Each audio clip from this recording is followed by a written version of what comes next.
ٹھیک ٹھیک ہے، لیکن اس راستے سے تو راہ فرار ہی اختیار کر رہے ہیں علی محمد خان صاحب، کیونکہ مولانا فضل الرحمان صاحب نے بیان میں کہا ہے جی کہ ہم انتخابات جو ہے نا ان کو مزید 1 سال آگے بڑھانے کا سوچ رہے ہیں، یعنی یہ تو انتخابات کی طرف نہیں جانا چاہ رہے ہیں، تو اس کے بعد کیا اسٹریٹجی ہوگی تحریک انصاف کی، کیا حکمت عملی ہوگی؟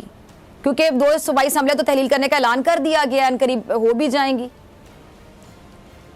دیکھیں مولانا صاحب تو خیر وہ تو سٹیک ہولڈر ہی اس طرح سے نہیں ہے، کچھ حلقوں میں وہ جیت جاتے ہیں، ادھر سے بھی تحریک انصاف پچھلے 9-10 سال سے اس کو ناک آؤٹ کیا ہوا ہے۔ میرے ابھی اپنے حلقے میں دوبارہ الیکشن ہوا ہے، اللہ کے کرم سے اللہ نے ادھر پھر عمران خان صاحب کو اللہ نے عزت دی ہے، تو مردان کی میری سیٹ جو ہے اس پہ الیکشن تھا، وہ مولانا صاحب ہار گئے ہیں۔ کورم کی سیٹ ان کی تھی، وہ ہار گئے ہیں۔ تو جو ان کی آبائی سیٹ تھی ڈیرہ اسماعیل خان، آبائی سیٹ وہ علی امین گنڈا پور خان پہ ہار گئے ہیں۔ تو اب ان کو تو میں سمجھتا ہوں کہ وہ حق بجانب ہیں، پریشانی ان کی حق بجانب ہے، وہ واقعی پریشان ہیں، تو ہم ان کے لیے دعا کر سکتے ہیں اللہ تعالیٰ ان کو شفا دے۔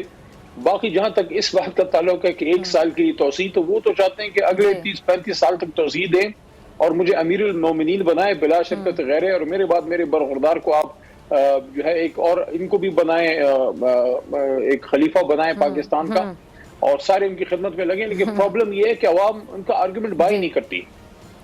دیکھیں آبائی سیٹ اپنی ہار جانا مولانا فضل الرحمان صاحب کے لیے یہ بہت بڑا سوالیہ نشان ہے، اور ان کے لیے سب سے بڑا سوالیہ نشان یہ بھی ہے کہ مذہبی طبقات اب ان پہ اعتماد ہی نہیں کرتے۔ آپ کسی بھی بازار میں چلیں گے، کہتے ہیں زبان خلق کو نقار خدا سمجھو، آپ بازار میں چلے جائیں کسی سے پوچھ لیں تو جب آپ ان کا نام لیں گے تو وہ مسکرا کے آپ کو بس کچھ بھی نہیں کہیں گے، وہ مسکرا کے آپ کو جواب دیں گے۔